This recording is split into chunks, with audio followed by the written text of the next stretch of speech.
அனைவருக்கும் இனிய காலை வணக்கம். டிஆர்பி எக்ஸாம்ஸ் 2024 தமிழ் தகுதி தேர்விற்கான முக்கிய வினாவிடைகளை பார்க்கலாம். அகர வரிசைப்படி சொற்களை சீர் செய்க. விடை: அளபெடுத்தல், இசை நிறை, ஈதல், உரணசெய்யி, ஓவுதல் வேண்டும். அடுத்த வினா: அகர வரிசைப்படி சொற்களை சீர் செய்க. விடை: உயிரெழப்படை, ஒற்றெழப்படை, தனிமொழி, தொடர்மொழி, புதுமொழி. அகர வரிசைப்படி சொற்களை சீர் செய்க. விடை: அதாவது ஒரு 5 வார்த்தைகள் கொடுத்துருக்காங்க. அதை நம்ம அறிவு, அருள், ஆசை, அச்சம், அன்புன்னு கொடுத்துருக்காங்க. விடை: அச்சம், அருள், அறிவு, அன்பு, ஆசை. அகர வரிசைப்படி சொற்களை சீர் செய்க. விடை: வாழ்த்துதல், விதித்தல், வேண்டல், வைதல். வாழ்த்துதல், விதித்தல், வேண்டல், வைதல். விடை எத்தனை வகைப்படும்? 8. விடைக்கேற்ற வினாவை தேர்ந்தெடுக்க.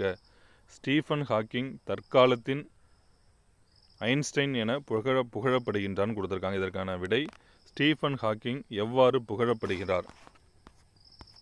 கீழ்காணும் தொடருக்கான வினாவில் தவறானதை தேர்ந்தெடுக்கன்னு கொடுத்துருக்காங்க. தொல்காப்பியத்தை படித்து படித்து என் தொல்லையெல்லாம் மறந்தேன். இது கொடுத்துருக்காங்க விடை. அதில் கொடுத்துருக்கிறதுல எது வினா வராதுன்னு கேட்டிருக்கேன். எதை படித்தால் உன் தொல்லை மறக்கும்? சரிதான். உன் தொல்லை மறக்க எதை படிக்க வேண்டும்? அதுவும் சரிதான். தொல்காப்பியம் படிப்பதன் பயன் என்ன? அதுவும் ரைட்டு தான். எது தப்பு அப்படின்னு பார்த்தோன்னா, தொல்காப்பியத்தை படித்தால் எந்தெந்த தொல்லை மறையும் அதுதான் தவறு. ஏன்னா பொதுவாக தான் தொல்லை மறையும்னு சொல்லியிருக்காங்க. குறிப்பிட்டுலாம் எதுவும் சொல்லலை. அதனால் அந்த வினா தான் தவறு. இரு வினைகளின் பொருள் வேறுபாடு அறிதல். சேர்ந்து, சேர்த்துன்னு கொடுத்துருக்காங்க. மாணவர்கள் சேர்ந்து சண்டையிட்டனர். ஆசிரியர் சேர்த்து வைத்தார்.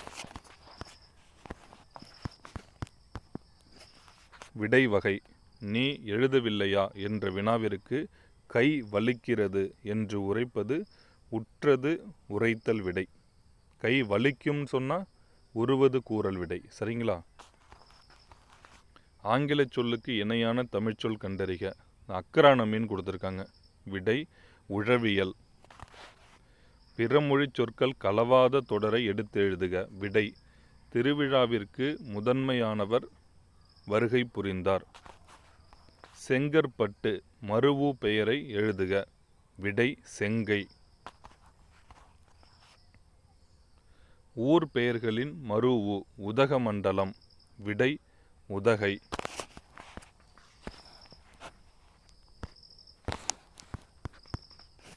பொருந்தாத இணை எதுன்னு கொடுத்துருக்காங்க. விடை: ஒரே பொருளை தரும் இணை நேரிணை இரவு பகல். அதுதான் தப்பு. அது ரெண்டும் ஒரே பொருள் தராது. மேகலை இச்சொல்லுக்கு சரியான சொல்லை இணைத்து புதிய சொல்லை உருவாக்குகன்னு கொடுத்துருக்காங்க. நம்மளுக்கு 4 ஆப்ஷன் இருக்குது. ஈஸியாக நம்ம பொருத்தி பார்த்துக்கலாம். மணி மேகலை. அப்போ விடை மணி. பொருத்தமான காலம் அமைத்தல். காலம் சரியாக அமைந்த சொற்றொடரை கண்டறிக. இது ஈஸியாக நம்ம கண்டுபிடிக்கலாம். மீதி 3ம் படித்தால் நம்மளுக்கு அந்த சென்டென்ஸே வராது. கந்தர், அதாவது சுந்தர் நேற்று பள்ளிக்கு சென்றான். சுந்தர் நேற்று பள்ளிக்கு சென்றான் வரும். அது ரைட்டு தான். பொருத்தமான காலம் அமைத்தல்.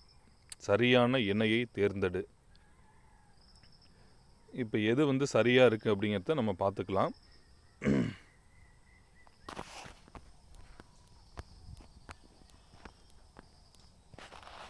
முதல்ல பாருங்கள், படித்தான் அப்படின்னு இருக்குது. நிகழ்காலம். அது தவறு. அடுத்து படிப்பேன் அப்படிங்கிறது அது எதிர்காலம். அது இறந்த காலம் இருக்குது. அதுவும் தப்பு தான். பார்க்கிறேன் அதுவும் நிகழ்காலத்தில் வரணும். அது எதிர்காலம். அப்போ 3மே தவறு. பார்த்தேன் அப்படிங்கிறது இறந்த காலம். அதுதான் சரியாக இருக்குது. சரிங்களா? பார்த்தேன் அப்படின்னா அது இறந்த காலம். அதுதான் சரியாக கொடுத்துருக்காங்க. சரியான வினாச்சொல்லை தேர்ந்தெடுக்க. குற்றால குறவஞ்சியை பாடியவர். விடை: யார்?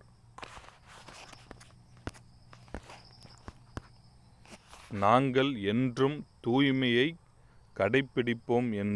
இதான் நாங்கள் என்றும் தூய்மையை கடைப்பிடிப்போம்.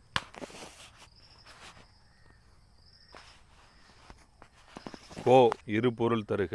விடை: அரசன், பசு. ஆறு இரு பொருள் தருக. நதி எண்ணிக்கை. பொருந்தா இணையை கண்டறிக. மடு மாடு, விடு வீடு, எடு ஏடுன்னு இருக்குது. தடு தாடு அது வந்து பொருந்தாத இணை தான். அதில்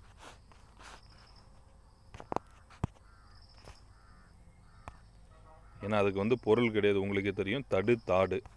குறில் நெடில் மாற்றத்தில் தவறான இணையை கண்டறிகன்னு கொடுத்துருக்காங்க. இன்பம் ஈகை, அகல் ஆவல், உணவு ஊதல். அப்படின்னா என்ன, எறும்புனா ஏல வந்திருக்கும், ஆனால் நம்மளுக்கு எறும்பு ஐவர்னு கொடுத்துருக்காங்க, அதுதான் தப்பு. கூற்று சரியா தவறா. உலகிலேயே ஒரு மொழிக்காக உலக மாநாடு நடத்திய முதல் நாடு மலேசியா. மாநாட்டுக்குரிய மொழி தமிழ். இரண்டுமே சரிதான். பொருத்தமான பொருளை தெரிவு செய்தல். நிலையான செல்வம் அப்படிங்கிறது என்ன அப்படின்னு கேட்டோம்னா ஊக்கம். பொருத்தமான பொருளை தெரிவு செய்தல். நிலையான செல்வம் ஊக்கம்.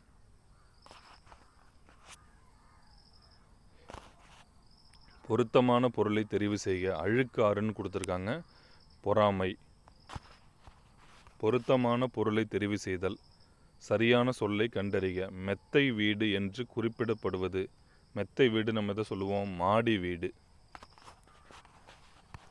பொருத்தமான பொருளை தெரிவு செய்க. காஞ்சி என்றால், காஞ்சி என்றால் என்ன பொருள்னு கேட்டிருக்காங்க. விடை நிலையாமை. காஞ்சி என்றால் நிலையாமை.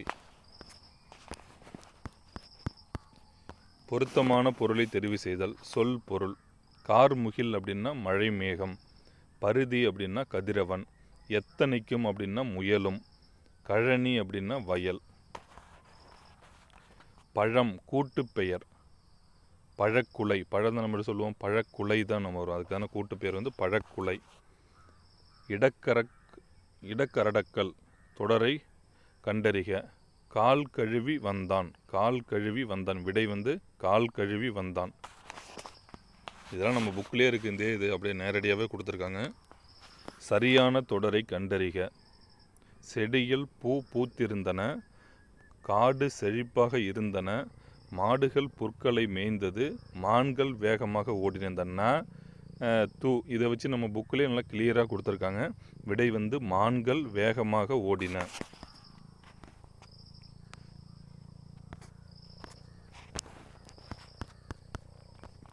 சொல் பொருள் பொறுத்துக. கான் அப்படின்னா காடு. உழுவை அப்படின்னா புலி. மடங்கல்னா சிங்கம். எண்குன்னா கரடி. சரிங்களா, இதுவும் ரிப்பீட்டடாக கேட்குறது தான். ஒருமை பன்மை பிழையற்ற தொடரை தெரிவு செய்க. விடை இவை பூக்கள் அல்ல. இவை பூக்கள் அல்ல. பன்மை சொல், அதாவது பன்மை சொல் கேட்டிருக்காங்க. அடுத்தது இவை பழங்கள்னு கேட்டிருக்காங்க. நம்ம எப்படி எழுதணும், அல்லன்னு எழுதணும். சரிங்களா, அனைவருக்கும் மிக்க நன்றி.